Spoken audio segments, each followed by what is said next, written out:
சேர்வதேயல் ஆவல் பூமியின் இன்னும் நெருங்கி சேர்வதேயல் ஆவல் பூமியின்.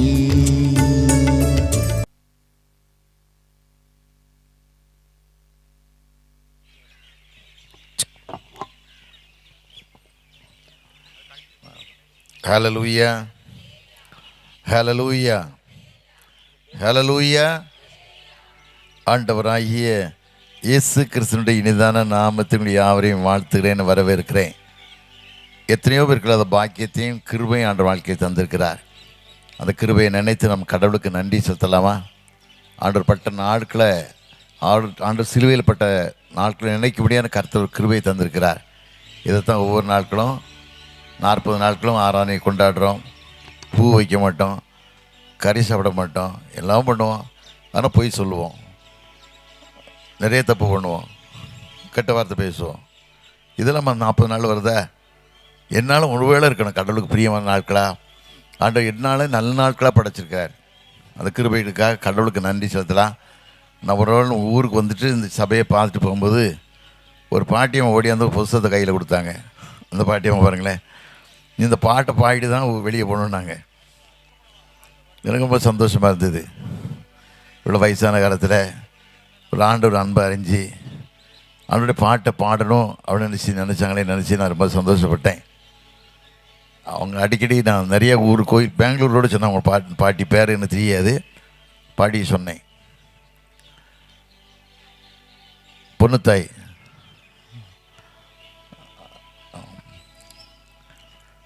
தலையில தாழ்த்தியான்னு நோக்கி பார்க்கலாமா? ஆண்டவனு கரங்களோடு கொடுக்குற ராஜான்னு கேட்கலாமா?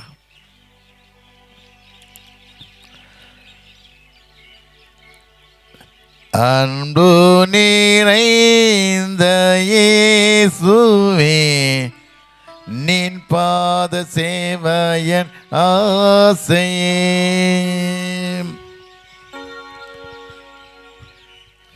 அன்பு நிறைந்த இயேசுவே, நின் பாத சேவையன் ஆசையே.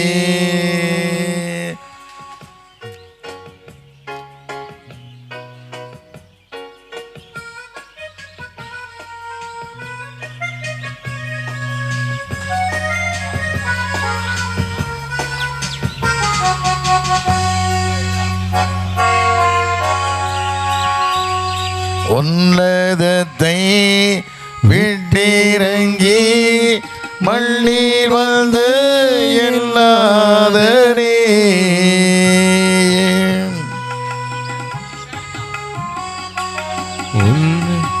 உன்னதத்தை விட்டிறங்கி மண்ணீர் வந்து எல்லாதரே. நின்னடிமை நின் கிருபை ஒன்று மாத்திரம் என் ஆசையே. நின்னடிமை நின் கிருபை ஒன்று மாத்திரம் என் ஆசையே. அன்பு நிறைந்த இயேசுவே, நின் பாத சேவையன் ஆசையே.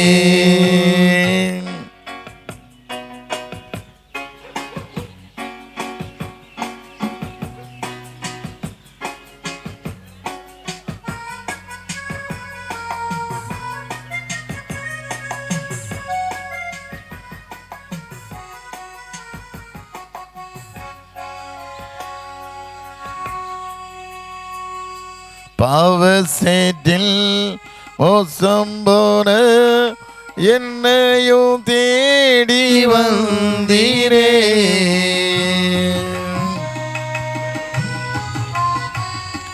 பாவசேற்றில் மோசம் போன என்னையும் தேடி வந்தீரே.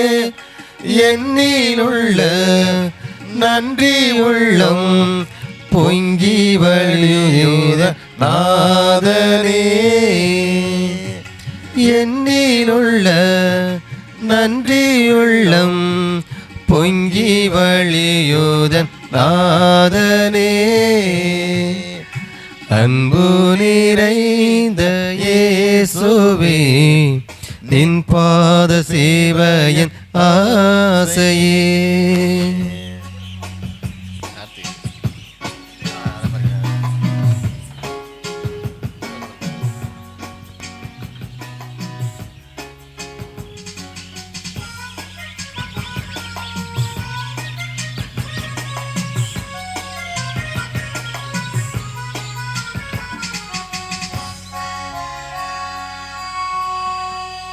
என் மனதில் வந்து தங்கும் மகிமையால் நம்பிக்கையா,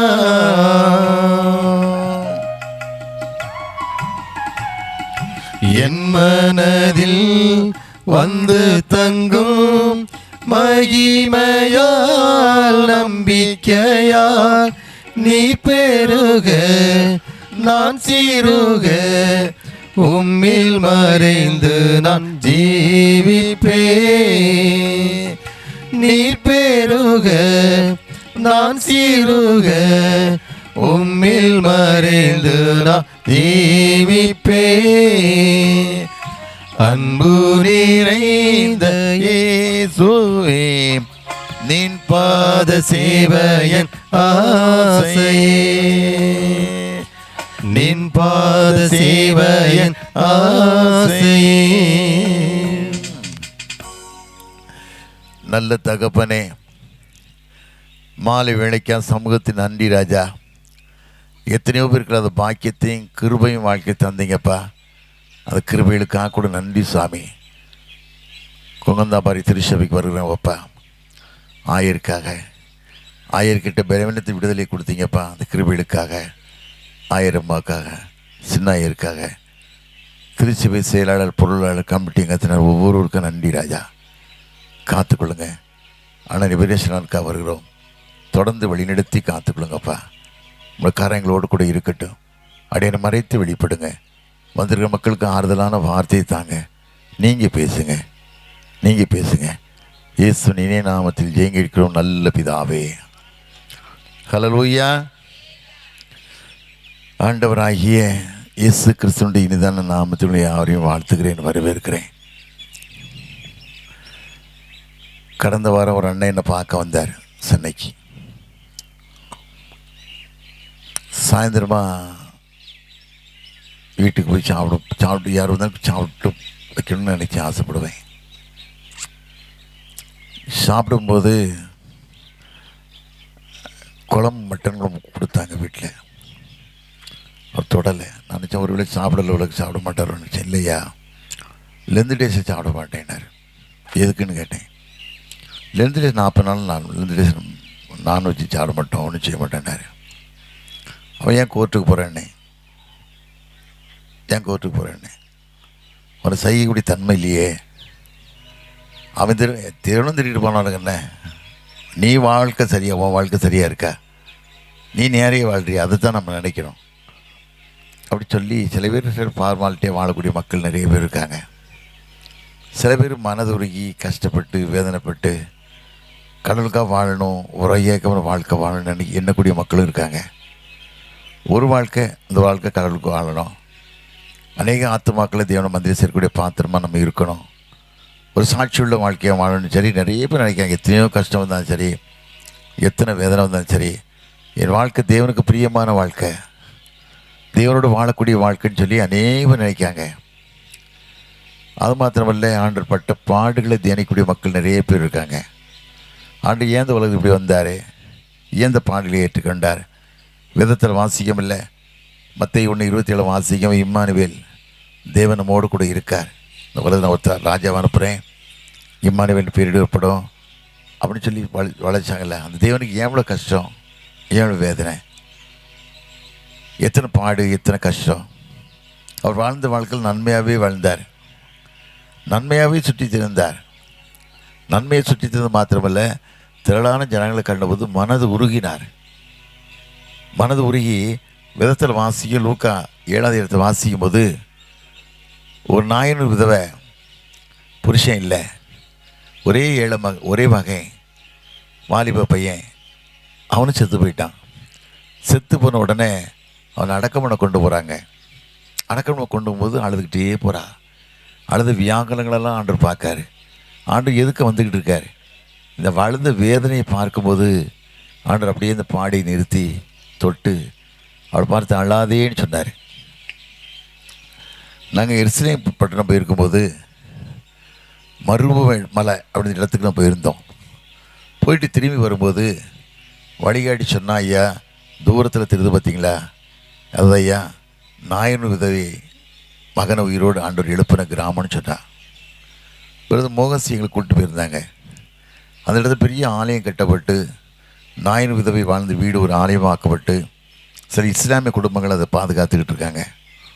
போகிறவங்க வரவங்க ஏதாவது டொனேஷன் கொடுக்க வச்சு வாழ்ந்துக்கிட்டு இருக்காங்க. அப்போ எங்கிட்ட சொன்னாங்க, நீங்கள் ஏதாவது கொடுக்கறது நினச்சா கொடுத்துருக்க, ஒன்றும் பிரச்சனை இல்லைன்னு சொன்னாங்க. அந்த இடத்தெல்லாம் முடிச்சுட்டு சீரோனுக்கு அடுத்த ஊருக்கு வராரு. வரும்போது ஒரு கொன்னவாயின் மனுஷனை கொண்டு வராங்க. அவன் பேச முடியாது, அவன் பேசவே முடியாது, ரொம்ப கஷ்டம். ஆனால் ஆண்டவர் இந்த இடத்துல வந்தவனை வாயை தொட்டு உமிழ்ந்து எப்பத்தா திறக்கப்படுவாயாகன்னு சொல்லி அவன் கட்டுகளை திறந்து ஆண்டவர் வழி இருப்பிட்டார். அவர் வாழ்ந்த வாழ்க்கைலாம் இவ்வளவு நன்மையானவே வாழ்க்கையை வாழ்ந்தார். எத்தனையோ மக்கள் வாழ்க்கையில் பாருங்கள், எவ்வளோ கஷ்டங்கள், எவ்வளோ கண்ணீரோடு வாழ்வாங்க. ஆனால் கடைசியில் விடுதலை இயேசு தான். ஒரு வழியே இல்லை. நானே வழி, நானே சத்தியம், நானே மார்க்கம் அப்படி சொன்ன வழி அதுதான். அவரை விட்ட வேறு வழியே இல்லை. இன்றைக்கி நிறைய பேர் எப்படியே ஏமாத்துறாங்க. அதை ஏமாற்ற முடியாது. தேவன் பட்சிக்கிற அக்னி, பட்சிக்கிற அக்னி. அது மாத்திரமே இன்றைக்கு உயிரோடு வாழ்ந்து கொண்டிருக்க தெய்வம். உலகத்தில் பேசமில்ல எத்தனையோ பாடுகள் பட்டாங்க. 40 குறையா 40 கொண்டு 39 அடிகள் அடிக்கப்பட்டு முதுகெல்லாம் நிலப்பட்ட ஒரு நிலம் போல மாறிச்சு. அப்படி முதுகெல்லாம் எத்தனையோ பேர் நிந்திச்சாங்க, எனக்கு கேவலமாக பேசுகிறாங்க. அவர் ஆடையை உறிஞ்சாங்க, கன்னத்தில் முகத்தை கட்டிட்டு காரி துப்புனாங்க. அது மாத்திரமில்ல ஒரு பட்ட பாடல் நினச்சி பார்க்கும்போது எப்படி இல்லாமல் சொல்கிறாங்க. இன்றைக்கி நம்ம வாழும்போது சில பேர் பார்த்தீங்கன்னா மண்ணடி ரோட்டில் போடுவாங்க, நல்லா இருக்க மாட்டேன்னு சொல்லி. ஆனால் அவர் அப்படி இல்லை, மன்னிச்சார். வேதத்தில் வாசிக்கும் இல்லை, லூக்கா 23:34 வாசிக்கும் போது, பிதாவே இவர்களுக்கு மன்னியும், தாங்கள் செய்கிறது என்னது அறியாதிருக்காங்களேன்னு சொல்லி ஒரு மன்னிப்புள்ள தெய்வமாய் மன்னிக்குள்ள ரட்சகராய் வாழ்ந்தார். அந்த அன்பை நினச்சி தான் வாழ்க்கை நினச்சி பார்க்கணும். எத்தனையோ அநியாயங்களை பார்க்கும், எத்தனையோ கொடூரமான காரியங்களை பார்க்கும். ஆனால் மன்னிக்கக்கூடிய சுபாவம் இருந்துச்சு அப்படின்னு சொன்னால் அந்த சந்தோஷமே தனி, அந்த வாழ்வே தனி, அந்த வழக்கமே தனி. இங்கே நீ சமாதானமாக வாழலாம், எங்கே சந்தோஷமாக வாழலாம். எவ்வளோ நிதிச்சாங்க. எத்தனையோ மிஷினில் வாழ்க்கையை பாருங்களேன். ஸ்டேன்ஸ் ஐயா ஊழியத்தை முடித்து ஒரிசாவுக்கு போகிறாரு. கொடூரமான முறையில் ட்ராவல் பண்ணி ஒரு இடத்துல டயர்டான உடனே ஜீப்பை பூட்டிட்டு அவர் பிள்ளைகளோட தூங்கலான ஏன் பண்ணுறாங்க. ஒரு கூட்டம் வந்து அவரை தொல்லை கொடுத்து நெருக்கி ஜீப்பை உடைச்சி தீ வச்சு என்னெல்லாமோ பண்ணாங்க. அந்த பிள்ளைகள் நெருப்பில் தாங்க முடியாமல் கீழே குதிக்கிறாங்க. மீண்டும் பிள்ளைகளை தூக்கி உள்ள தள்ளி கதவு பூட்டிக்கிறாங்க. ஆனால் அவர் கூட மன்னிச்சார்ல, அவர் மனைவி மன்னிச்சாங்கல்ல. இன்றைக்கி நிறைய பேர் நினைக்காங்க நம்ம தப்பு பண்ணிட்டோம். கடவுள் பார்க்காரு, அப்படி கண்கள் உலகம் முழுதும் சுற்றிக்கிட்டே இருக்கு. நீ எங்கேயும் தப்ப முடியாது. ஒருவேளை நீ ஒரு ஆண்டவர் பார்க்கலன்னு நினைக்கலாம். ஆனால் அவர் ஆண்டோட மேலே அன்புனால எந்த மிஷினை குஷ்டரோகியை வந்து சுகப்படுத்த முடியும்? குஷ்டரோகி வச்சு கையை கால் புண்ணுகளை தேய்ச்சி கழுவ முடியுமா? எல்லாத்தையும் இழந்து மக்களுக்காக பாடுபட்டார். ஆனால் கொடூரமான மக்கள் அவர் கொன்னாங்க. ஆனால் அவர் வருத்தப்படவே இல்லை. நாமங்கள் ஜீவ புஸ்தகம் எழுதப்பட்டது மாத்திரமல்ல, ஒரு ரத்த சாட்சியான வாழ்க்கை, கடவுளுக்கு மகிமை செலுத்தக்கூடிய வாழ்க்கையை வாழ்ந்தார். அப்படிப்பட்ட ஒரு அர்ப்பணிப்பு மனுஷன் வாழ்க்கையில் வேணும்.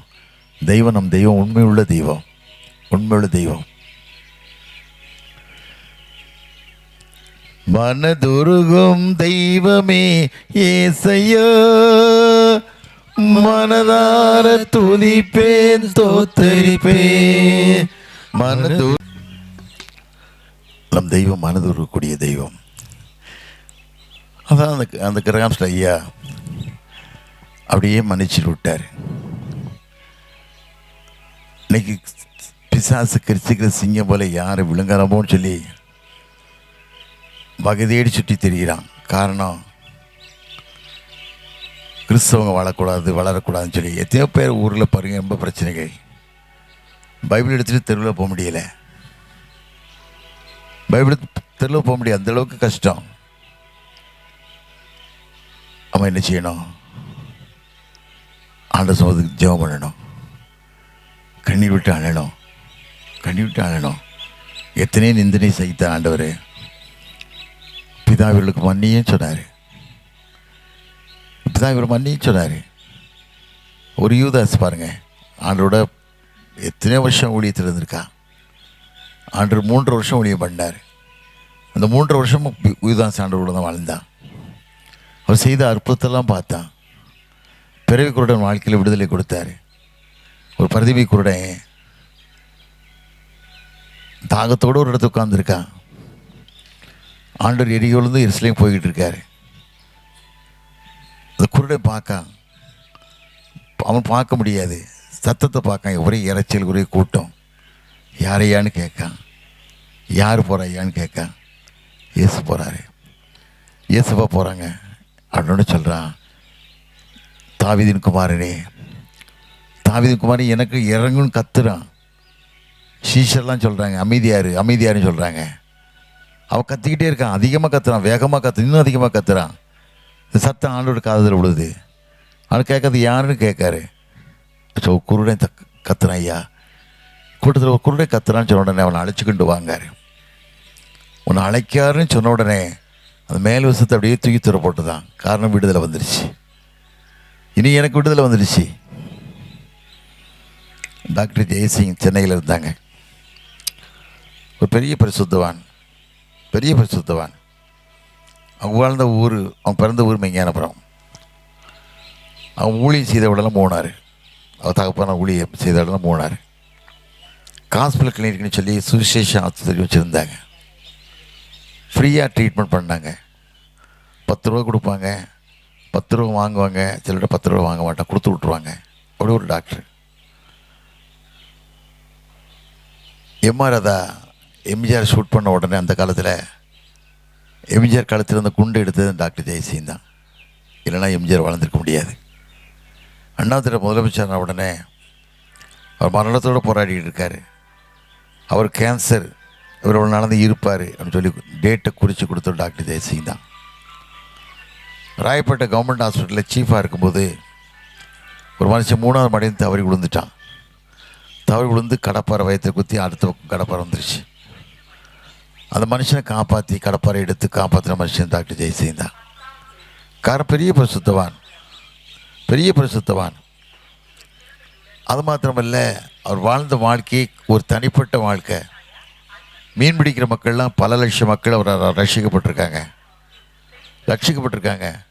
எளிமையான வாழ்க்கை. அப்படி ஒரு டாக்டர் நம்ம உலகத்தை பார்க்கவே முடியாது. அப்படி ஒரு எளிமையான வாழ்க்கை. ஒரு முறை ஒரு காலேஜ் பிரின்சிபல் என்கிட்ட கூப்பிட்டு, ஐயா, எங்கள் வீட்டுக்கார் ரொம்ப ஹார்ட் அட்டாக்கில் அப்போலோவில் அட்மிட் ஆகிருக்காங்க. டாக்டர் ஜெயசிங் ஐயா வந்தாங்கன்னா ஒரு சின்ன ஜெர்மனி விடுதலை கிடைக்கும்னு நான் நினைக்கேன் அப்படின்னு அவங்களுக்கு பெரிய விசுவாசம். அவங்க நாகரிகக்காரம்மா, நல்ல ஒரு மரியாதை தெரிந்து விட்டு ஈடுபட நல்லவங்க வாழ்க்கையை தெரிந்து விடுவதில் நல்ல தெரிந்து விட தாய். சரி, நான் கூட்டிகிட்டு வரேன்னு சொன்னேன். ஒரு நாள் காலையில் கிளினிக்கு போகும்போது நான் ஸ்கூட்டரில் போயிட்டேன். அவன் ஐயாட்ட சொன்னேன், ஐயா, அப்படி ஒரு சூழ்நிலை, நீங்கள் வந்து ஜெர்மனா சரியாயிடும் நினைக்காங்க, என்ன செய்யன்னு கேட்டேன். தம்பி போகலாம், நீ கார் குணக்கு இல்லை, ஸ்கூட்டர், அப்போ ஏன் எங்கள் ஆட்டோவில் போயிடலான்னு சொல்லி போனாங்க. இந்த ஆட்டோவில் கூட்டிகிட்டு போனோம். கிரீம்ஸ் ரோடு போய் திரும்பும்போது தம்பி கொஞ்சம் வண்டியை நிறுத்துனாங்க. என்னென்ன பின்னால் ஒரு செம்பு ஒன்று கிடக்குது. செம்பு எடுத்து 2-3 புறை நாய்க்கு போடுற பிஸ்கட், அது புறை வாங்கி ஒரு கப்பு டீ வாங்கி தம்பி பசி அப்படின்னு சொன்னாங்க. ஒரு பரிசுத்தம் வாழ்க்கையை பாருங்கள், எவ்வளோ ஒரு பரிசுத்தம்னு பாருங்கள், எவ்வளோ பெரிய பரிசுத்தமாக தெரியுமா. நான் போயிட்டு வந்துடுறேன் வீட்டுக்கு, அந்த மாதிரி என்ன சத்தம் போட்டாங்க. டாக்டர்மா, ஐயா கூட்டிகிட்டு போங்க தம்பி, கூட்டிகிட்டு போகாதீங்க, வயசாகிட்டவன் குழந்தை மாதிரி யாரோடய வரையும் சொல்லிடுவாங்க, அவன் தாங்க முடியாதுன்னு அந்த அம்மா சொன்னாங்க. அந்த காட்சியை நான் பார்த்தேன், அவரோட நடக்கையை நான் பார்த்தேன். நீரிழிவு வியாதின்னு சொல்லி ராயபுரத்தில் ஒரு ஆஸ்பத்திரி இருக்குது, நீரிழிவு நாய் எம்எம் ஹாஸ்பிட்டல் சொல்லி ஃபேமஸ். டாக்டர் விஸ்வநாதன் இவரும் டாக்டர் செயல்பட்டாங்க. செயல்பட்டு நிறைய வரும்போது இவர் ஆண்டோட வார்த்தை பேசி பேலியாளுக்கும் அநீதிக்கும் வித்தியாசம் யார் வேண்டாம் ஆண்டு சொன்னோன்னு வார்த்தையை விட்டு கிளம்பி வந்துட்டார். கிளம்பி வந்து இவர் ஊழியங்கள் சிறப்பாக நடக்க எத்தனையோ மக்கள் ஆஸ்வதிக்கப்படுறாங்க. அவர் கை வச்சா சுகமாகும், அவர் தொட்டால் சுகமாகும், டாக்டர் போய் தொட்டால் சுகம் கிடைக்கும். மக்களுக்கு நம்பிக்கை, டாக்டர் போய் எப்படியா தொட்டுறணும் சுகம் கிடைச்சுன்னு நம்பிக்கை. அப்படியே ஒரு பரிசுத்தவான், தேவனுக்கு பிரியமான மனுஷன், தேவனோடு வாழக்கூடிய மனுஷன். அப்படி இருக்கும்போது அது டாக்டர் விஸ்வநாதனுக்கு உடல்நிலை சரியில்லை. 58 வயசு. 58 வயசுக்கு டாக்டர் விஸ்வநாதன் அம்மா வந்து ஃபோன் பண்ணி டாக்டர் சொல்கிறாங்க, ஐயா நீ உலகத்திலே வேண்டாமே ஒதுக்கிட்ட, பணம் வேண்டாம், அந்த வாழ்க்கை வேண்டாம், இந்த வாழ்க்கை வேண்டாம்னு ஒதுக்கிட்ட. என் மகன் பணம் தான் வேணும், பணத்துக்கு அடிமைப்பட்டு ஏதோ வேலை செஞ்சான், நீங்கள் மரணத்தோடு போராடிக்கிறேன் ஐயா, நீங்கள் வர முடியுமா, என் மகன் மேலே கை வைக்க முடியுமா, கை வச்சு கண்ணை மூடிக்கிட்டா நல்லா இருக்குமே, என் படுற பாடு என்னால் பார்க்க முடியும்னு சொல்லி அந்த அம்மா சொன்னாங்களாம். உடனே டாக்டர் போயிட்டு ஜீவனோட ஜீவனை விட்டார். அப்படியே ஒரு பரிசுத்தவான், அவ்வளோ ஒரு பெரிய பரிசுத்தவான். அப்படி ஒரு பரிசுத்தவானை பார்க்கவே முடியாது. காரணம், கடவுளுக்கு பிரியம், ஆண்டவர் என்ன சொல்கிறார் அந்த வார்த்தையை செய்வார். ஆண்டவர் கேட்காம எந்த வார்த்தையும் செய்யவே மாட்டார். வாட்சி கட்ட மாட்டாங்க வாயில். யாராவது ஒரு வாட்சி வைங்க, ஐயா கையில் வாட்சி இல்லையே, போட்டிருக்குன்னு போட்டேன். அடுத்த நிமிஷம் யாராவது பையன் வந்து, ஐயா எனக்கு எக்ஸாம் போய் ஜெபம் பண்ண போகிறேன், ஜெபம் பண்ணுங்கன்னு சொல்லும்போது அந்த வாட்சை கழட்டி கையில் கொடுத்துருவார். அப்படிப்பட்ட தேவ மனுஷன், கடவுளுக்கு பிரியமான வாழ்க்கை. அவர் இறந்த உடனே பல லட்சம் மக்கள் கூட்டம், லட்சக்கணக்கான மக்கள் கூட்டம். அதை எடுத்துகிட்டு போகிறோம். ஒரு அம்மா ஒரு 90 வயசு நினைச்ச பாட்டியம்மா தரையில் விழுந்து அழுதாங்க. எங்கள் ஏசப்பா போகிறாரு, ஏசப்பா கொண்டு போகிறாங்க, ஏசப்பா தூக்கிட்டு போகிறாங்கன்னு சொல்லி எழுதார். நீ வாழ்கிற வாழ்க்கை உண்மையான வாழ்க்கை வாழ்கிறியா, பரிசுத்தமான வாழ்க்கை வாழ்கிறியா, நன்மை செய்யக்கூடிய வாழ்க்கை நீ வாழ்கிறியா? நன்மை செய்யலை அப்படின்னு சொன்னால் பாவம் வீட்டு வாசப்படியில் படுத்துருக்கு, வேறு எங்கேயும் படுத்திருக்காது. நன்மை செஞ்சு வாழ்க்கை, தேவனுக்கு பிரியமான வாழ்க்கை, ஆண்டவர் தேடக்கூடிய வாழ்க்கை வாழக்கூடிய மக்களாக வாழ்கிறீங்களா? நிறைய பாருங்கள் குடி, நிறைய பேர் வாழ்க்கை பாருங்கள், சாராயம், டாஸ்மார்க்கு, எத்தனையோ குடும்பம் சீரியல் இது காட்சியை பார்க்கும். காரணம், எத்தனையோ குடும்பங்கள் அழிவதை பார்க்கும். கிறிஸ்தவ குடும்பங்கள் கடந்த ஆண்டு மட்டும் கிறிஸ்துமஸ் அன்னைக்கு 230 கோடிக்கு சாராயம் விற்றுருக்கு, டாஸ்மார்க்கு. அவ்வளோ குடியாக இருக்க கிறிஸ்தவன். காரணம் கேட்டால் பயம் இல்லாத வாழ்க்கை. ஒரு வாழ்க்கை தான், இந்த ஒரு வாழ்க்கை ஒன்றுமே இல்லை, நீ ஒன்றும் கொண்டு வந்ததில்லை. நீ கடந்து போகும்போது இன்னும் யாரையும் எடுத்து செல்ல முடியாது. நீ வாழ்கிற வாழ்க்கை தேவனோடு வாழக்கூடிய வாழ்க்கையாக இருக்கணும். இன்னொரு உலகம் இருக்குது, அங்கே ஒரு நிம்மதி ஆண்டோட வாழுவோம், ஒரு எண்ணங்களுள்ள மக்களாக வாழணும். மனுஷன் பிறப்பதும் நியாயத்தீர்ப்படைவதும் ஜட்ஜ்மெண்ட்டு எல்லா மனுஷன் மேலும் இந்த கடமை. ஆண்டோடைய நியாயத்தீர்ப்புன்னு ஒன்று இருக்குது என்பதை அறிந்து நான் வாழும்போது ஒரு நாளும் குறைவே வராது. அப்படி வாழ்கிறோமா? அப்படிக்கப்பட்ட மக்களை வாழ்கிறோமா? சாட்சியுள்ள மக்களை வாழ்கிறோமா? ஒரு பட்ட பாடில் நினைக்கமா? 2 கள்ளம் இருந்தான்ல, ஆண்டு சிலுவையில் அறையப்பட்டான்ல. ஒரு கள்ளை என்ன சொன்னால் ஆண்டோட கேட்டான்ல, நீ தேவகுமாரான்னா கீழே இறங்கி வா, நாங்களும் ஒன்று விசுவாசிப்போன்னு சொன்னான். ஒரு கள்ளைன்னு சொன்னால் நாம் நியாயப்படி தண்டிக்கப்படுறோம். இவர் தகாதவனு செய்யலையே.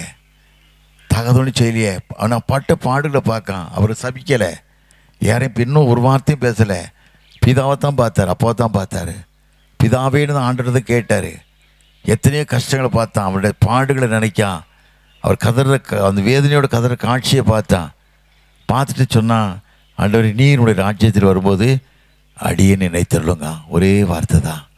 அவர் சொன்னார், ராஜ்யம் இல்லைடா, இன்றைக்கு என்னோட கூட நீ பரதேசில் இருப்பாய் அப்படின்னு சொன்னார். பேதுரு பாருங்க, 3 வருஷ ஊழியத்தில் கடவுளோட வாழ்ந்தான். அவன் கூட இந்த வார்த்தைன்னு சொல்லலை. கடைசி நாளில் ஆண்டுகிட்ட சொன்னான். வேதத்தில் வாசிக்கவில்லை, மார்க் 14:32 வாசிக்கும்போது, வாழ்விலும் சாவிலும் சுகத்தில் துப்பதும் அவங்க கூட இருப்பேன்னு சொன்னான். ஆண்டு சொன்னார், சேவல் இன்றைக்கு சேவல் 2 தான் கொடுத்து 3 தடவை மறுதளிப்பாயின்டான்ல, அதே காரியம் செய்தான்ல. மார்க் 14:72 வாசிக்கும் போது 3 முறை ஆண்டவர் மறுதளிச்சான். மறுதளிச்ச உடனே ஆண்டு பேதுரு முகத்தை பார்க்காரு. பேதுரு கதறி அழுறான்ல. காரணம் கேட்டால் அவனோட அன்பை அறியாமல் போனதுனால கஷ்டப்பட்டான். கடைசியில் நிலைமை பாருங்கள், தலையிலாய் சிலுவையில் அறையப்பட்டான். எருசலேமில் 1967 வருஷத்தில் ஆண்டு பிறந்த 67ஆம் வருஷம் அன்னைக்கு எருசலேமில் கலவரம் நடந்துக்கிட்டு இருக்குது. ரத்தம் ஆறு ஓடுது. ஆண்டு அடைச்ச மக்கள்லாம் சொல்கிறாங்க, இந்த பாவம் என் மேலே பிள்ளைகள் மேலே விட்டு தங்களுக்கு தாங்களே சாபத்தை வாங்கிக்கிட்டாங்க. பிள்ளைகள்லாம் மோதி அடிக்கப்படுறாங்க. ரத்தம் காட்டாராக ஓடிக்கிட்டு இருக்குது. இருக்கும்போது பேதுரு உள்ள ஊருக்குள்ளே வரான். அந்த காட்சியை பார்த்து ஒரு ஊருக்குள்ளே போக மனசு இல்லை, அப்படியே பின்னடிச்சிடான். ரிவர்ஸ் ஆகிடுதான். ரிவர்ஸ்னால் ஆண்டவர் சிலுவையை மறுபடியும் அவனுக்கு காட்சியை கொடுக்காரு. சிலுவையில் இருந்த ரத்தம் சுட்ட அந்த காட்சியை பார்க்கான். என்னப்பான்னு கேட்கான். நீ வரலையா, நான் மீண்டும் சிலுவை அறையை ஒப்பு கொடுக்கேங்க. அவனை தான் ஆண்டவர் அழைச்சார்ல. வேதத்தில் வாசிக்கவில்லை, யோவான் 22 வாசிக்கும் போது 15, 16, 15 வசனம் வாசிக்கும் போது ஆண்டு கூடுறல்ல, யோனாவின் குமார் சீமோனே, இவர்களுக்கு நீ அன்பாக இருக்கிறாயா? அன்பாக இருக்கேன்னு கேட்கும்போது, நேசிக்கிறேன் நம்ம அறிவீருங்க, என் ஆடுகளையும் மேய்ப்பாயான்னு சொல்கிறாரு. 2வது முறை சொல்கிறார்ல, யோனா குமார் சீமோனே என்னை நேசிக்கிறாயான்னு கேட்காரு. நேசிக்கிறேன் நீ அறிவீருங்க, என் ஆடுகளை மேய்ப்பாயாங்காரு. 3வது ஆண்டு அழைக்கும் போது, யோனா குமார் சீமோனே என்னை நேசிக்கிறாயான்னு கேட்கும்போது அழுறான். ஆண்டு சொல்கிறாரு, உன் வயது உள்ளவனாக இருக்கும்போதும் அறையை கட்டி கொண்டு உனக்கு இஷ்டமான இடத்துக்கு நீ அலைந்து தருவாய். முதிர்வீடு ஆகும்போது பேரும் அறையை கட்டி உன்னை இஷ்டமில்லாத இடத்துக்கு அழைத்து செல்வான். அதுக்கு காட்சியை பார்க்கார்ல, வார்த்தையை சொன்னோன்னே கதறி அழுறான்ல.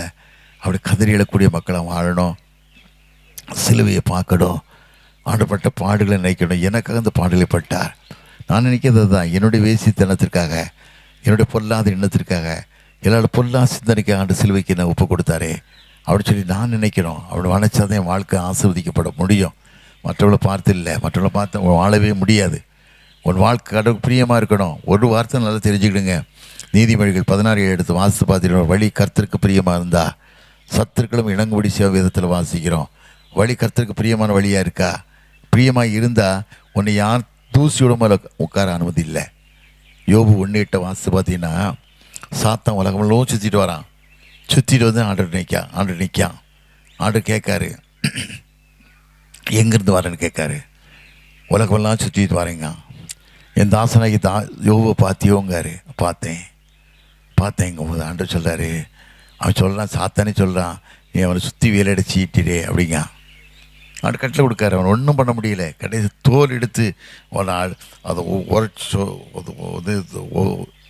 ஓடு எடுத்து உடம்பெல்லாம் சொறிகிறான். அந்த காட்சி மனைவி சொல்கிறா, அவனை படைச்ச ஆண்டவனை தூசி ஜீவனை உடையாங்க. 2:18 வாசிக்கும் போது அவள் சொல்கிறா, தேவ சமூகத்தில் அன்பை பெற்ற நான் தீமையை அனுபவிக்க வேண்டாமா, பைத்தியக்காரி மாதிரி பேசுகிறேன்னு சொல்கிறான். காரணம் கேட்டான், அவனுக்கு அந்த விசுவாசம் உண்டு, அந்த வாழ்க்கை உண்டு. உன் வாழ்க்கை தேவனுக்கு பிரியமான வாழ்க்கை இருந்தால் தான் குடும்பம் ஆசீர்வதிக்கப்பட முடியும். வாழ்க்கை முழுதும் சிந்தனை இல்லாத வாழ்க்கை, கொல்லாத எண்ணங்கள், பொல்லாத சிந்தனைகள். ஒரு அடி நிலத்துக்காக கோர்ட்டுக்கு எத்தனை லட்சம் ரூபா செலவழிக்கும்? ஒரு அடி நிலத்துக்காக எத்தனை முறை கோர்ட்டுக்கு போகிறோம்? இடுப்புலையும் வேட்டிகளையும் கத்தியை வச்சுக்கிட்டு இது மாதிரி சுற்றிக்கிட்டு வாழ்ந்துக்கிட்டு இருக்கோம். நம்ம இருதயம் கடவுளுக்கு பிரியமானது இருதயமாக இருக்கா? தேவனோட வாழக்கூடிய இருதயமாக இருக்கா? பணம் ஒன்று காப்பாற்றாது. பணம், படிப்பு, பணம் ஒன்றும் காப்பாற்றாது. தேவனுடைய அன்பு மாத்திரம்தான் காப்பாற்றும். அந்த அன்புக்கு நீ ஈடுபட்டு நீ வாழ்வாயானா, இந்த தேவன் வாழ்க்கை நீ ஒப்பு கொடுத்து நீ வாழ்வாயானா, ஒரு நாள் ஆண்டு உன்னை கைவிடவே மாட்டார்.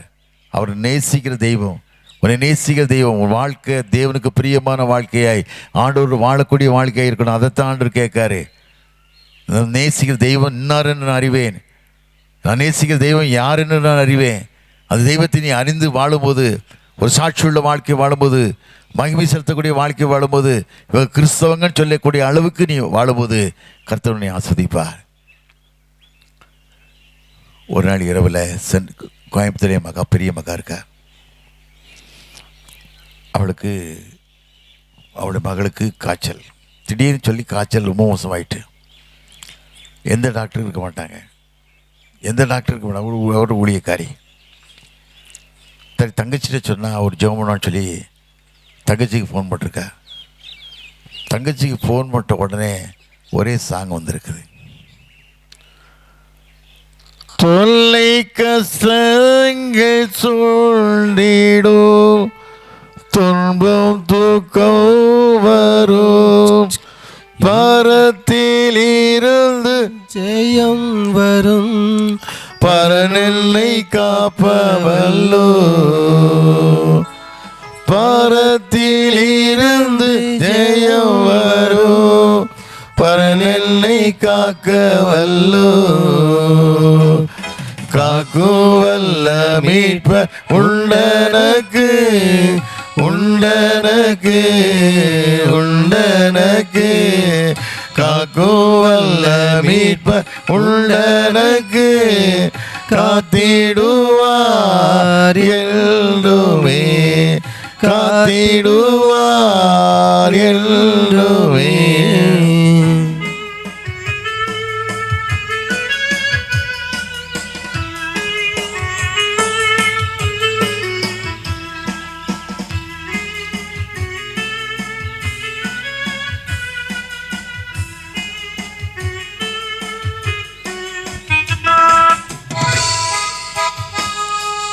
என்ன வந்தாலும் நம்புவேன் என் நேசர் மீட்பரை, யார் கைவிட்டாலும் பின் செல்வேன் எனது மீட்பரை.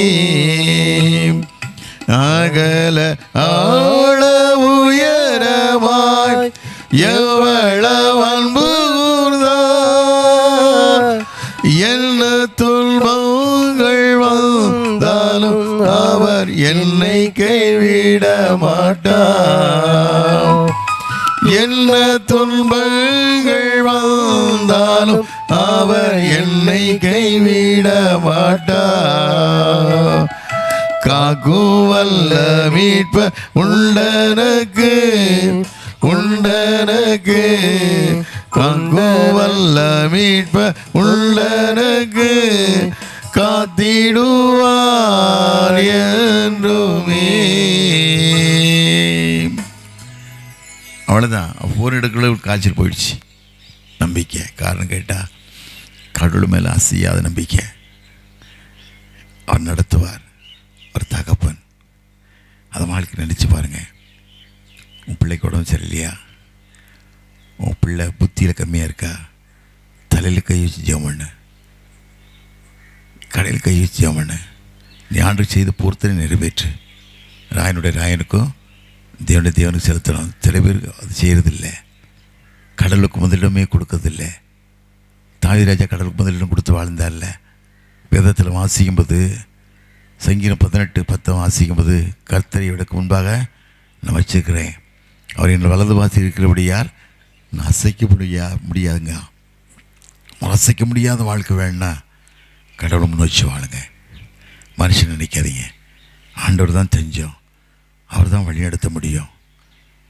வேதத்தில் வாசிக்கும்போது 2 ராஜாக்கள் 4 வாசி பார்த்தீங்கன்னா, ஒரு சுனமியால் சொல்லுவா தன் புருஷனை பார்த்து, எலிசா தீர்க்க பெரிய தீர்க்கதரிசி, பெரிய தேவ மனுஷன், பெரிய தேவ மனுஷன்.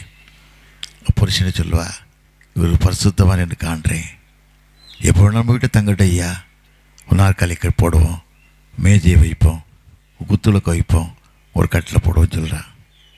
நம்பிக்கை. இவன் மேலே வச்ச நம்பிக்கையில், இவன் ஆண்டவர் மேலே வச்சிருக்க நம்பிக்கையில் அந்த தீர்க்கதரிசி என்ன சொல்கிறார் பார்த்தீங்களா? கேயாசின்னு ஒரு வேலைக்காரன் எலிசாவுக்கு கேயாசி கூப்பிட்றான். கேயாசி கூப்பிட்ட உடனே சூரியமேல அழைச்சிட்டு வராங்க. அவன் அழைச்சிட்டு வரான். அவன்கிட்ட தீர்க்கதரிசி அவன் முகத்தையே பார்க்கறதில்லை, அவன் முகத்தையே பார்க்கல. கேயாசி பார்த்து தான் பேசுகிறான். சகல கருணையோட எங்களுக்கு எல்லாம் உதவி செய்றியே, உனக்கு ராஜாட்ட பேசணுமா, சேனாதிபதிட்ட பேசணுமா, உனக்கு என்ன செய்யணும்னு கேட்கான். அப்படியே கேயாசி பேசுகிறான், அவட்ட கேட்குறான். அந்த பாட்டுக்கு தீர்க்கதரிசி பாருங்கள், அப்படி இருதயமே கடலுக்கு பிரியமான இருதயமாய், அப்படி பார்வையெல்லாம் ஆண்டோடு வாழக்கூடிய பார்வையாய், தேவனுக்கு மகிமை செலுத்தக்கூடிய வாழ்க்கையாய் அப்படி வாழ்ந்தான். அவர் சொன்னா, ஐயா நான் ஒரு குறைவு இல்லைங்க, ஒரு குறைவெல்லாம் வாழ்ந்துக்கிட்டு இருக்கேன், ஒரு குறைவு இல்லாமல் வாழ்ந்துக்கிட்டு இருக்கேன். எதுக்கு சொல்கிற? ஆபிரகாம், ஈசாக்கு, யாக்கோபுடைய ஆசீர்வாதத்தை பூமி தாங்கக்கூடாதா இருந்தது. அதே போல் நான் வாழ்ந்துக்கிட்டு இருக்கேன் ஐயா, எனக்கு குறவு இல்லைக்கா. உனக்கு கேசிட்டு கேட்குறான், வேறு என்ன அவளுக்கு வேணும்னு கேட்கான். அவன் சொல்கிறான், ஐயா அவள் குழந்தை இல்லை, புருஷன் வயசான ஆள், குழந்தை இல்லைன்னு சொன்ன உடனே அவனே சொல்கிறான், ஒரு பிராண உற்பத்தி கிட்ட காலத்தில் ஒரு குழந்தையை அடைஞ்சிக்கிட்டு சொல்லி கொடுக்கான். இந்த வார்த்தையை கேட்ட உடனே, ஐயா நீங்கள் எனக்கு அபத்தம் பேச வேண்டாம், நான் கடவுளோட வாழ்ந்துக்கிட்டு இருக்கேங்க. ஆனால் தீர்க்கதரிசி மூலமாக ஆண்டவர் என்ன பேசினாரோ அந்த வார்த்தை நிறைவேறிட்டு ஒரு ஆண் பிள்ளை பெற்றெடுக்கா. சாட்சியாக வாழ்கிறா, மகிமையாக வாழ்கிறா, மகிமுள்ள வாழ்க்கை, தேவனுக்கு பிரியமான வாழ்க்கை வாழ்கிறா. நம்ம அப்படி வாழ்கிறோமா? அந்த காலத்தில் உள்ள ஜட்ஜ்மெண்ட் இப்போ இல்லை. வேதத்தில் வாசி பார்த்தீங்கன்னா, அப்போஸ்தலர் 5 வாசி பார்த்தீங்கன்னா 2 மக்கள் வாழ்கிறாங்கல்ல. அப்போது 5 முதல் வசனத்தை வாசி பாருங்களேன். அப்போஸ்தலர் 5 அதிகாரம் முதல் அனனியா சப்ரால் பாருங்கள், பெரிய ஊழியக்காரங்க. அனனியா சப்ரால், பேதுரு பெரிய ஊழியக்காரன், தேவனுடைய தீர்க்கதரிசி. தேவன் 12 அப்போஸ்தலர்ல பெரிய ஆளவன் தான் பேதுரு தான். நீங்கள் அவரோட கல்லறை எங்கே இருக்குது? ரோமில் இருக்குது. அவனோட கல்லறையெல்லாம் இன்றைக்கி போப்போடைய சிங்காசனம் உட்காந்துருக்கார். போப்பு அவனுடைய கல்லறையெல்லாம் உட்காந்துருக்கார். நான் பல முறை போய் பார்த்துட்டேன், போப்பை பார்த்துட்டேன். ராத்திரி கூட நேற்று ஆர்சி ஃபாதரை பார்த்தேன். ராத்திரி என்கிட்ட ரொம்ப நேரம் பேசிகிட்டு இருந்தாங்க. அவங்க ஃப்ரான்ஸு போகிறேன் தம்பி 29ஆம் தேதினாங்க. அவன்கிட்ட என்ன கேட்டாங்கன்னா, போப்பை பார்க்கணுன்னு சொன்னீங்களே, ஒரு முறை என் கூட வாங்க, உங்களை கூட்டிகிட்டு போகிறேன்னாங்க. சரி அண்ணே. எதுக்கு சொல்கிறேன்னா, அப்படிப்பட்ட மனுஷன், தேவனுக்கு பிரியமான மனுஷன், தேவனுக்கு சாட்சியுள்ள மனுஷன், மகிமை செலுத்தக்கூடிய மனுஷனாக வாழ்ந்தான். அப்படி தான் தீர்க்கதரிசி வாழ்ந்தார். அந்த பேதுரு வாழ்கிற காலத்தில் அனனியா சப்ரான்னு சொல்லிட்டு 2 மனுஷங்க இருக்காங்க. எல்லா சொத்துக்களையும் விற்று அப்போஸ்தலர் பாதத்தில் வைக்காங்க. அப்போஸ்தலர் பாதத்தை வச்சு ஜெபம் பண்ண சொல்கிறாங்க. எல்லாம் ஊழியம் பண்ணிக்கிட்டு இருக்காங்க. அனனியா சப்ராலுக்கு ஒரு பெரிய இடம் இருக்குது. அந்த இடத்த விற்றுட்டு அந்த பணத்தை கொண்டு வந்து பேதுரு பாதத்தில் வைக்க போகிறாங்க. வைக்க போகும்போது மனைவியும் புருஷனும் 2 ரகசியமாக பேசி, அவங்க சொத்து தான், விற்கிவனே அவங்க சொத்து தான், விற்றவரும் அவங்க சொத்து தான், அவங்க சொத்து தான், கொஞ்சம் பணத்தை ரகசியமாக எடுத்துக்கிறாங்க. ஆனால் ஆண்டவர் தன்னுடைய ரகசியங்களை தன் பிள்ளைகளுக்கு வெளிப்படுத்துவார்ல. பேதுரு கேட்கான், சொத்தை இவ்வளோ தாண்ட விற்றீங்கன்னு கேட்கான். ஆமான்னு போய் சொல்கிறான். பேதுரு சொல்கிறாரு, விற்றவரும் சொத்து தான், விற்கிவனும் சொத்து தான், ஏன்டா போய் சொல்லன்னு கேட்டார். அந்த வார்த்தை கேட்டதான் பேதுருக்கு செத்துட்டார். 10 வாலிபர் போய் அடக்கம் பண்ணிட்டு வராங்க. சப்ரால் ஒரு 3 மணி நேரம் கழிச்சு உள்ளவாரா, ஒன்றும் அறியாத மாதிரி உள்ளவாரா. பேதுரு கேட்கான், சொத்தை இவ்வளோ தான் விற்றீங்களான்னு கேட்கான். ஆமாங்க. புருஷனை நீயும் பொறுமித்து சொல்ல, பொய் சொல்ல உனக்கு என்ன வந்ததுன்னு கேட்டான். ஒரே வார்த்தை, உன் புருஷனை அடக்கம் பண்ண காலையில் வீட்டுக்குள்ளே வரல, பொய் சொல்றியேன்னா. அவ்வளோதான், அவனே செத்துட்டா. இன்றைக்கி அப்படிப்பட்ட ஜட்ஜ்மெண்ட் இப்போ இருக்குமுன்னா, கோயிலை இவனும் தப்பு பண்ண மாட்டான், கோயில் படத்தை சாப்பிட நினைக்க மாட்டான். மன்னிக்கிற தெய்வம்னு நினச்சி பெருசெல்லாம் பார்த்து எடுத்துக்கிட்டு பிறக்கி அடிச்சுக்கிட்டு நினைக்கிறேன். சாபம். கேயாசி ஒரு தாளந்து வெளித்தான் ஆசைப்பட்டான். நாகமான் குஷ்ரோகத்தை விடுதலாகி ஜெயத்தோடு போகிறான். இவ்வளவு ரட்சிக்கத்துக்கு தேவன் உலகத்தில் இல்லைன்னு சொல்லி சாட்சியாக போகிறான். எலியாவுக்கு பிறகு எலிசாவுக்கு பிறகு கேயாசி வரணும். பொய் சொல்லி போகிறான். போகும்போது வேகமாக ஓடும்போது அந்த ரதத்தை நிறுத்தி கீழே குதிக்கிறான். நாகமான் என்னையான்னு கேட்கான். இப்போ நான் 2 தீர்க்கதரிசி வந்தாங்கன்னு பொய் சொல்கிறான். இப்போ எஜமானை அனுப்புனார், இதை 1 தாளந்து தர முடியுமான்னு பொய் சொல்கிறான். 1 தாளந்து இல்லை 2 தாளந்து வாங்கிக்கோங்க. வச்சு வேலைக்காரனை அனுப்பி கூட அனுப்புகிறான். வீட்டில் இறக்கி வச்சுட்டு போய் தீர்க்கதரிசி இப்போ நிற்கான். தீர்க்கதரிசி கேட்கான், கேயாசியே நீ எங்கேருந்துடா வரேன்னு கேட்கான். எங்கேயும் போலின்னு போய் சொல்கிறான். ஒரே வார்த்தை சொல்கிறான், ஒலிவ மரங்களையும் திராட்சத்தோடு வாங்குவது காலமா. நாகமான் குஷ்டம் உன்னையும் சந்தையும் தொடர்ந்து பிடிக்குங்க. குஷ்டையை மாறிட்டான்ல. அப்படித்தான் திருமண சொத்தையோ திருச்சவ காசையோ அடுத்தவங்க காசையோ ஏமாற்றி வாழ்கிற வாழ்க்கை இப்படி தான் நடக்கும். எந்த சந்தேகமும் இல்லை. அடுத்த ஏமாற்ற நினைக்காதீங்க. வாழ்க்கையில் அடுத்த திட்டம் ஏமாற்றி வாழ நினைக்காதீங்க. கடல் கொடுத்த ஆசீர்வாதம் போதும். வேதத்தில் வாசிக்கம் இல்லை, நீதிமொழிகள் 10:22 வாசிக்கும் போது, கர்த்தரின் ஆசீர்வாதமே ஐஸ்வர்யத்தை தரும், வேதனையை கூட்டார், ஒரு வேதனை இல்லாத வாழ்க்கை வரணும் அப்படின்னு சொன்னால் ஆண்டவன் தர முடியும். ஆண்டவன் தர முடியும். வேதனையை தரணும், வேதனை எல்லாம் மாற்றி தரணும்னா இயேசு மாத்திரம் தான் தர முடியும். உலகத்தை வேறு யாரும் தர முடியாது. அதை மனதில் வைத்து வாழணும். அந்த வாழ்க்கை தேவனுக்கு பிரியமான வாழ்க்கை, தேவனுடைய உள்ளோடு வாழக்கூடிய வாழ்க்கை இருக்கணும். அருளாதர் நாமமதில் ஒரு மனமாய் உருகி தொழுகின்ற நேரமெல்லாம் எழும்பிடுவார் நடுவில். நாம் தொழுகின்ற நேரமெல்லாம் எழும்பிடுவார் நடுவில். அருளாத நாமமதில் ஒரு மனமாய் உருகி தொழுகின்ற நேரமெல்லாம் எழும்பிடுவார் நடுவில்.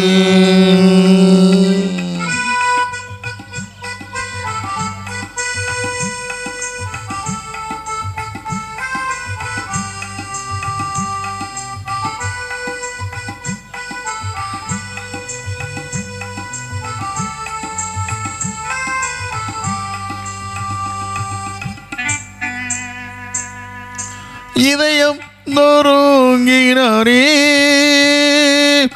ஆதரவும் அவரே. இதயம் நொறுங்கினரே ஆதரவும் அவரே. கதறல்கள் கேட்டிடுவார், பதறாமல் அணைத்திடுவார். பதறல்கள் கேட்டிடுவார், பதறாமல் அணைத்திடுவார். அருளாத நாமமதில் ஒரு மனமாயுருகி தொழுகின்ற நேரமெல்லாம் எழும்பிடுவார் நடுவில். நாம் தொழுகின்ற நேரமெல்லாம் எழும்பிடுவார் நடுவில்.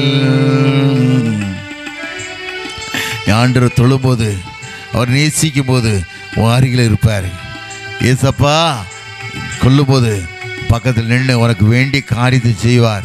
உன் இருதயத்தை எத்தனை வேதனை இருந்தாலும், எத்தனை கஷ்டங்கள் இருந்தாலும், சரீரத்தை எத்தனை வியாதிகள் இருந்தாலும் விடுதலை தரக்கூடிய ஒரே ரட்சகர் இயேசு மாத்திரம்தான். 18 ஆண்டுகளாய் நடக்க முடியாமல் கூறி வாழ்க்கையில் விடுதலை கொடுத்த தெய்வம் உன் வாழ்க்கையில் விடுதலை கொடுக்க மாட்டாரா? நிச்சயமாய் ஆண்டவர் கொடுப்பார். செத்து நாரி கிடந்த லாசர்வை வெளியே வா என்று சொல்லி தெய்வம் உன் வாழ்க்கையில் செத்துக்கு போன வாழ்க்கையில் விடுதலை தரமாட்டாரா? நிச்சயமாய் தருவார். நோயினவரை தாயல்வால் அணைப்பவரே, நோயினவரை தாயல்வால் அணைப்பவரே. கதறல்கள் கேட்டிடுவார், பதறாமல் அணைத்திடுவார்.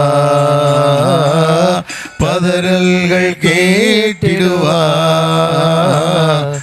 பதறாமல் அணைத்திடுவார். அருளாத நாமமதில் ஒரு மனமாயுருகி தொழுகின்ற நேரமெல்லாம் எழும்பிடுவார் நடுவில். நாம் தொழுகின்ற நேரமெல்லாம் எழும்பிடுவார் நடுவில்.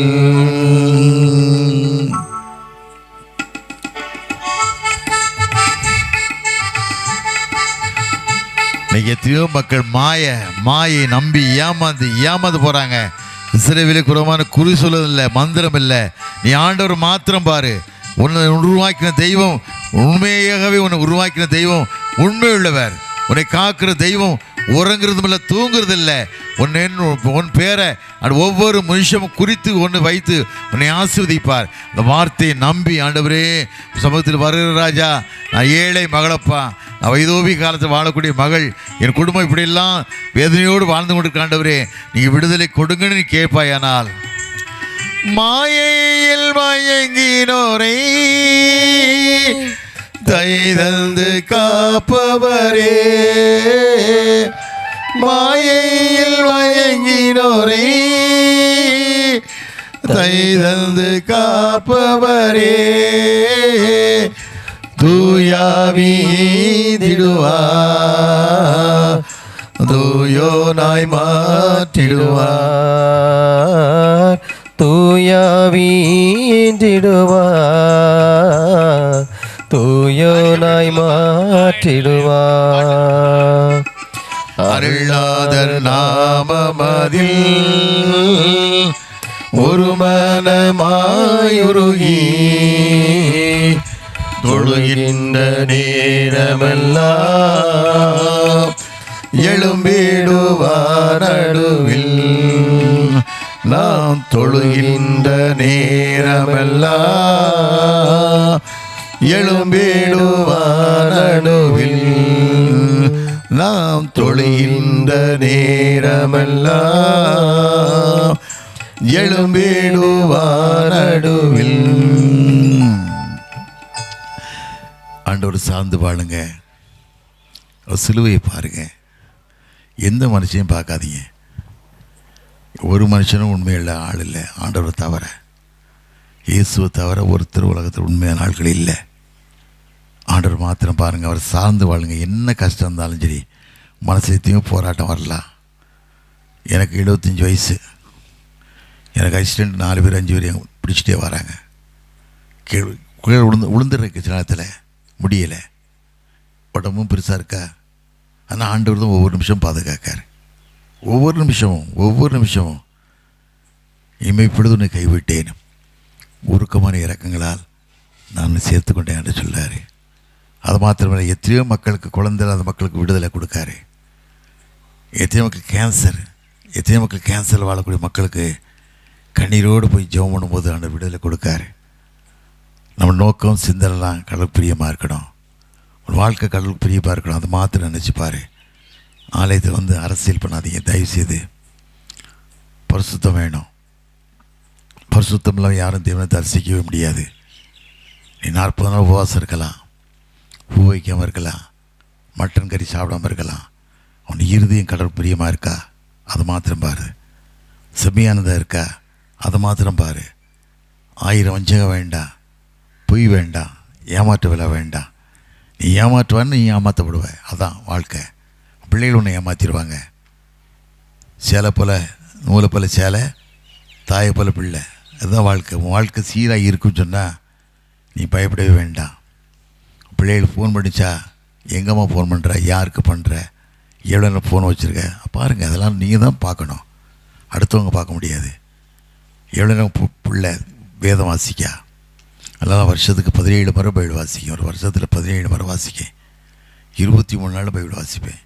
இதுதான் என்னை தாங்குது, இதுதான் என்னை வழி நடத்துது. ஒன்றும் இல்லாமல் வாழ்ந்த எனக்கு, ஒன்றும் இல்லாமல் சாப்பாட்டுக்கே வழியில் வாழ்ந்த எனக்கு, தருத்திரன் அப்படின்னு கூடிய நின்ன மனுஷனை எனக்கு உயர்த்தி வந்த வேதம் தான். ஆண்டவனை தாங்கினார். என்னை கைவிடவே இல்லை. அவர் என்னை ஒரு நாள் கைவிடலை. நான் நிறைய விஷயத்தை பற்றி பாடுவேன், அதே வச்சு வேதனைப்படுவேன். ஆனாலும் ஆண்டு சொல்லுவார், யோசுவா 1:5 வாசி பார்த்தீங்கன்னா, நீ பூமியில் உயிரோடு இருக்கிற நாளெல்லாம் ஒருத்தவனுக்கு எதிர்த்திருக்க முடியாது. அது கொடுத்த வார்த்தை எனக்கு அதான். அப்படிப்பட்ட காரணம் கேட்டால், நம்ம இருதயம் தேவனுக்கு பிரியமான இருதயமாய், நம்ம எண்ணங்கள் தேவனை சார்ந்த எண்ணமாய் வாழும்போது ஒரு நாள் குறைவே வராது. கர்த்தவனை பாதுகாப்பார். திடீர்னு 2-3 நாளைக்கு முன்னால் காலையில் எழும்பி, நான் 4 மணிக்கு எழும்பி சர்ச்சுக்கு போயிடுவேன். காலையில் போயிட்டு பெங்களூர் அதிகாலை கிளம்பிட்டேன். என் மனைவி எனக்கு கூப்பிட்டு சொன்னா, ஐயா திடீர்னு நான் எங்கேயாவது மறித்து போயிட்டேன்னா உடனே வருவீங்களா அப்படின்னு கேட்டா. ஏன் இந்த வார்த்தையை பேசுகிறேன்னே, நான் மறித்து போய்ட்டு என் கூட நீங்களும் வந்துடுவீங்களான்னு கேட்டா. நான் விருந்து வீட்டுக்கு போகிறோம், கறி சோறு திங்க போகிறோம், ஆடு சுத்தம் இருந்தால் அழைச்சி தான் தீர்வா. ஒருவேளை உனக்கு முன்னாடி போயிட்டா என்ன பண்ண முடியும்? யார் கையிலையும் ஒருத்தர் இல்லை, யாருக்கு எப்போ நடக்குன்னு சொல்ல முடியாது. திடீர்னு ஒரு அம்மா எங்கள் ஸ்கூல் டீச்சராக இருக்காங்க, வரல. ஏம்மா நேற்று கோயிலுக்கு வரலையே பிள்ளைன்னு கேட்டேன். எங்கள் அண்ணி கீழே விழுந்துட்டாங்க, ஸ்பாட்டில் இறந்துட்டாங்க, நெத்தியில் அடிபட்டு இறந்துட்டாங்க, 49 வயசுன்னு சொன்னான். அதுக்கு முந்தினால தான் நான் பெங்களூர் விழுந்துட்டேன். 2 கையும் காயங்கள், 2 காலும் காயங்கள், வயிற்றில் அடிச்சுட்டு. ஆனால் ஆண்டவர் எப்படி பாதுகாத்தார் நினச்சி நான் பார்ப்பேன். கடவுள் தான் நம்மளை பாதுகாக்க முடியும், அவர் தான் வழி நடத்த முடியும். அதை மாத்திரம் மனசில் வச்சு பணம் இல்லையே அதை நினைக்காத. பணம் ஒன்றுக்கும் உதவாது. பண ஆசை எல்லா தீவுக்கும் வேறு. ஆண்டவர் பார்த்துக்குவார், தேவ சமூகம் ஆண்டவர் பார்த்துக்குவார். ஆபிரகாம் தன் மகனை பலியிட கூட்டு போகிறான். ஆண்டு சொல்கிறார், நுயேசகுமாரன், ஒரே புத்திரன், ஏக புத்திரன், என்னை கொண்டு வந்து பலியிட வரியான்னு கேட்காரு. வேதத்தில் வாசிக்கும் இல்லை, அதே 22 வாசித்து பாருங்கள். அவன் சாராட்டோடு சொல்லலை. சாராட்ட சொன்னால் இந்த பாட்டி என்ன சொல்லியிருப்பாங்க, பாட்டிக்கு ஆபிரகாம் ஈசாக்கு பிறகு 89 வயசு, ஆபிரகாமுக்கு 99 வயசு, சாராளுக்கும் ஆபிரகாம் 10 வயசு தான் வித்தியாசம். 89 வயசுக்கு பிறகு குழந்தை பெற்று பால் கொடுக்குறா. அவள் சொல்கிறா, நான் குழந்தைய பால் கொடுப்பேன்னு யார் நினச்சி பார்த்தா, ஆனால் எனக்கு கிருபை தந்தாளான்னு சொல்லி எவ்வளோ கஷ்டப்பட்டிருப்பா, வளர்த்துருப்பா. இந்த இடத்துல அவங்களை கொண்டு பலியிடன்னு அவன் நினச்சி பார்த்துருப்பானா. அது பாடிட்டு சொல்லி பாட்டி என்ன சொல்லியிருப்பா, நீ வயசாளி, நீ போக வேண்டியதை என் பிள்ளை ஆண்டியாக கூட்டு போகிறேன்னு கேட்பா. கேட்டிருப்பால்ல, சொல்லவே இல்லை. நம்பிக்கை அவனுக்கு. போய்கிட்டே இருக்கான். போயிட்டே இருக்கும்போது ஈஸா கேட்கான், தகப்பனேன்னு கேட்கான், என்னடான்னு கேட்கான், என்னப்பான்னு கேட்கான். கட்டை இருக்குது, நெருப்பு இருக்குது, கத்தி இருக்குது, ஆடு எங்கேன்னு கேட்கான். என்ன சொல்ல ஒரே வார்த்தை, தேவனுடைய பருவத்தில் பார்த்து கொள்ளப்படும். அந்த நம்பிக்கைக்கு வாங்க, அந்த வாழ்க்கைக்கு வாங்க. பணக்காரனுக்கு முதலிடம் கிடையாது, ஏழைக்கு தான் முதலிடம் பரலோகத்தில். அதை மாத்திரம் மனசில் நினச்சி வாழுங்க. அதனால் நம்ம வாழவே நினைக்காதுங்க. பணக்காரன் வாழ்க்கை சீரழித வாழ்க்கை பாருங்கள். 10 மாத்திரை போட தூக்கம் வராது, 10 மாத்திரை போட தூக்கம் வராது. உங்களோட அண்மையான 2 மணி நேரம் தூங்கணுக்கு ட்ரெஸ்ஸரனை வீட்டு போய் தூங்கினேன். அவர் என்ன கேட்டார், என்னென்ன படுத்தணும் தூங்கிட்டீங்களா அப்படின்னா. தான் கடவுள் கொடுத்த கிருபை, கடவுள் கொடுத்த கிருபை. நீ கடவுளோட வாழும்போது கர்த்தர் உனக்கு உதவி செய்வார்ல, அந்த வாழ்க்கையை நினச்சி நீ வாழு. தலையில் தாழி ஜெபணுமா, எல்லாம் காணிக்கிறத கையில் எடுத்துக்குங்க. காணிக்கை எடுக்க போகிறாங்க, எதையும் நினச்சி கவலைப்படாதீங்க. ஆண்டவர்களை நடத்துவார். நடத்துகிற தெய்வம் எலியா பூஷித்தார்ல. 3 வருஷம் தேசத்தில் மழை இல்லை, 3 வருஷம் தேசத்தில் மழை இல்லை. ஆண்டு எலியா எங்கே அனுப்புனார்? யோர்தான் கருத்தை தேடி பார்த்த அன்றைக்கு கேரி தாட்டு அன்றைக்கு அனுப்புனார். ஆட்டு தண்ணீர் குடித்தான். காலையிலையும் மாலையிலும் காகனும் ரொட்டி கொடுத்து இறைச்சி கொடுத்து சாப்பிட்டான். டைமுக்கான நடத்தினார்ல.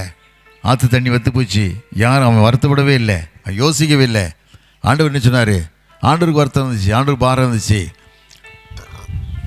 சாரி பார்த்து ஊருக்கு போனார். அங்கே போனால் ஒரு 7 தாய் விறகுறைக்கிட்டு இருக்கா. எதுக்கு? 3 வருஷம் மழை இல்லை. கொஞ்சம் போல மாவு, கொஞ்சம் எண்ணெய். அந்த எண்ணெய் வச்சு சுட்டு தானும் அந்த பிள்ளையும் செத்து போகலான்னு நினைக்கா. எலியா பார்த்துட்டு சொல்கிறான், கைதட்டி கூப்பிடுறான், கிட்ட வர. ஒரு பாத்திரம் தண்ணி கொண்டு வாங்க. தண்ணி கொண்டு வரும்போது ஒரு அப்பம் மட்டும் எடுத்து வாங்க. அவள் சொல்கிறா, ஐயா கொஞ்சம் மாவு இருக்குது, கொஞ்சம் எண்ணெய் இருக்குது, 2 விறகு பிறக்கிறேன். விறகு பிறக்கி அடுப்புச்சில் வச்சு அந்த அடையை சுட்டு நானும் பிள்ளையும் செத்து போகலான்னு நினைக்கையான்னு சொல்கிறா. அந்த வார்த்தையை சொல்கிறான், முதலாவது அடையை எனக்கு கொண்டு வா. தேசத்தில் ஆண்டு மழையை கட்டிட்டு 4 வரைக்கும் கலையத்தில் மாவு குறையாது, எண்ணெயும் குறையாது ஒரு காரியத்தை வார்த்தை கொடுக்கான்ல. அப்படி நடந்தது இல்லை. அப்படிப்பட்ட வாழ்க்கைக்கு வாங்க, அப்படி நம்பிக்கைக்கு வாங்க. கர்த்தர் என்றைக்கு உன்னை ஆஸ்வதிக்க காத்து கொண்டு இருக்கிறா. என்றைக்கு உன்னை வழிநடத்தக்கூடிய தெய்வமாக இருக்கார். ஒன்றெல்லாம் வாழ்ந்து எனக்கு சாப்பாட்டுக்கு வழி இல்லை, ஒன்றெல்லாம் வாழ்ந்து எலெக்ஷனை ஒரு பஞ்சாயத்து எலெக்ஷனில் 4 நாள் கேட்டேன். ஐயாவுக்கும் என் அம்மாவுக்கு 8 நாள் கேட்டேன்னா வாங்கி ஒரு நாள் சாப்பிட்டோம் வீட்டில். அவ்வளோ கஷ்டம், அவ்வளோ வேதனை. அது வீணாக கவலைப்படாதீங்க. தலையில் தாழ்த்தி ஜெபம் பண்ணலாமா? எல்லோரும் எழுப்பலாமா? காணிக்கை போடலாமா? 5 மீன் இல்லை. நீ கொடுக்க காசு தேவனுக்கு மகிமை செலுத்தக்கூடிய காசாக இருக்கணும்.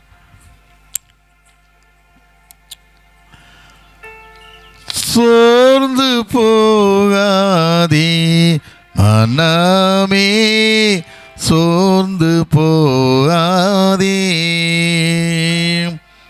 சோர்ந்து போகாதே மனமே சோர்ந்து போகாதே, கள்ளுனை அழைத்த தேவன் கைவிடுவாரோ, கண்டுனை அழைத்த தேவன் கைவிடுவாரோ, சோர்ந்து போகாதே மனமே, சோர்ந்து போகாதே.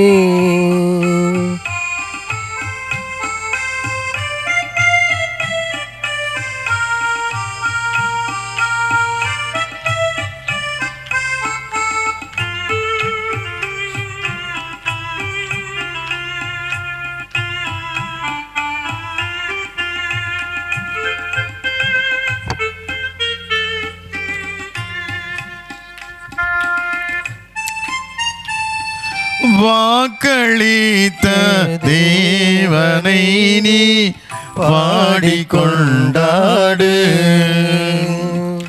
வாக்களித்த தேவனை நீ பாடிக்கொண்டாடு,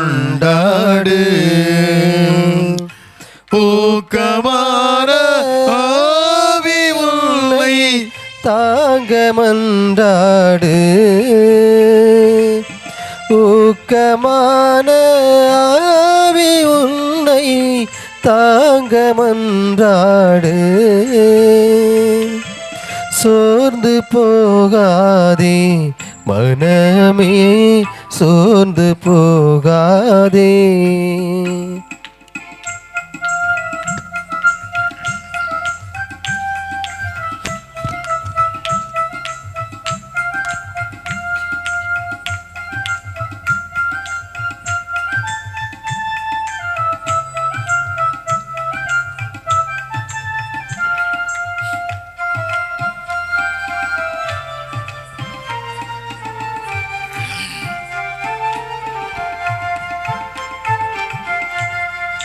துன்பங்கள் தொல்லைகள் உன்னை சூழ்ந்து கொண்டாலும்,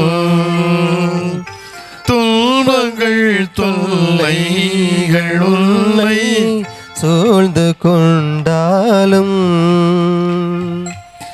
அன்பருளை தேற்று நேரம் ஆனந்தமல்லோ, அன்பருளை தேற்று நேரம் ஆனந்தமல்லோ, சோர்ந்து போகாதே மனமே, சோர்ந்து போகாதே, சோர்ந்து போகாதே மனமே, சோர்ந்து போகாதே.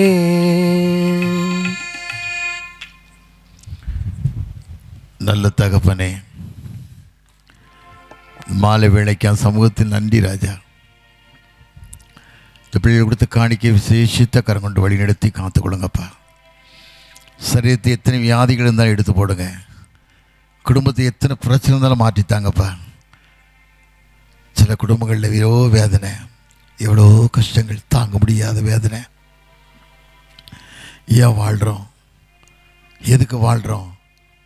எனக்குடைய குடும்பங்கள் எத்தனையோ உண்டு சாமி.